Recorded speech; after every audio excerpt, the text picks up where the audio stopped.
Vamos resolver a questão 2.7 do livro Process Dynamics and Control, do Cyborg, terceira edição. A questão pede para utilizar o tanque de mistura descrito no exemplo 2.1. Nele a gente tem um tanque de mistura com uma entrada a uma concentração X1 e vazão máxima W1, e a segunda entrada com uma vazão W2 e concentração X2, e depois da mistura uma saída, uma concentração X e vazão W. A questão 2.7 pede para a gente avaliar esse sistema e encontrar a solução por caso de a gente ter um step onde X1 vai de 0,4 para 0,5 e W2 vai de 200 para 100 kg por minuto. E pede também para a gente comparar com a parte D do exemplo 2.1, onde também existe um step em X1 e W2, porém o step do X1 vai de 0,4 para 0,6. A solução que o exemplo nos dá de x em função do tempo é que xt é igual a 0,5 vezes e elevado a menos t sobre 3, mais uma constante c asterisco vezes 1 menos e elevado a menos t sobre 3. Essa constante c asterisco é o que descreve o nosso sistema no regime permanente, que foi obtida na parte A do exemplo e consiste em c asterisco igual W1 vezes X1 no regime permanente, mais W2 vezes X2 no regime permanente, dividido pelo W no regime permanente, sendo esse W a soma dos W1 mais W2. Aplicando os valores que a gente tem, a gente encontra o valor de C.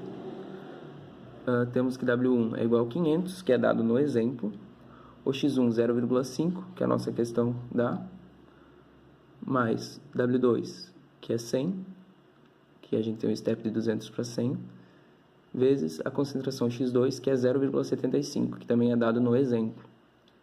Tudo dividido por 600, que é a soma das duas vazões, e a gente encontra a constante C igual a 0,542. Aplicando na equação, a gente encontra que x de t é igual a 0,5 vezes e na menos t sobre 3, mais 0,542 vezes 1 menos e elevado a menos t sobre 3. E essa é a solução para a nossa questão. A questão pede para plotar os resultados, então a gente vai fazer isso através do diagrama de blocos e vamos utilizar o Scilab XCOS. Para aplicar no diagrama de blocos, a gente utiliza a nossa equação do sistema, que também é dado no exemplo, e a gente tem então que dx dt é igual a c asterisco menos x, tudo vezes 1 sobre 3. Esse 3 é a constante de tempo do nosso sistema. Implementando no XCOS, a gente montou o diagrama de blocos. Aqui à esquerda com as nossas 4 entradas. X1 e W2 são steps, W1 e X2 são constantes. Então a gente calcula nosso C e resolve a equação através do programa. Plotando o gráfico, a gente chega nisso aqui. Podemos ver que a solução é característica de uma equação de primeiro grau e o resultado no regime permanente tende para esse valor que a gente encontrou de C, que é 0,542. Comparando com o gráfico do exemplo 2.1 na parte D, que é o que a questão pede, a gente vê que os gráficos são bem semelhantes, porém a concentração de saída diminui. Lá o resultado que o próprio problema encontra é que a concentração é de 0,625. Como a nossa concentração no regime permanente foi menor, logicamente o gráfico vai ser menor. O sentido físico está no fato de que, como a gente diminuiu a concentração da entrada em X1, a concentração total no final também vai diminuir.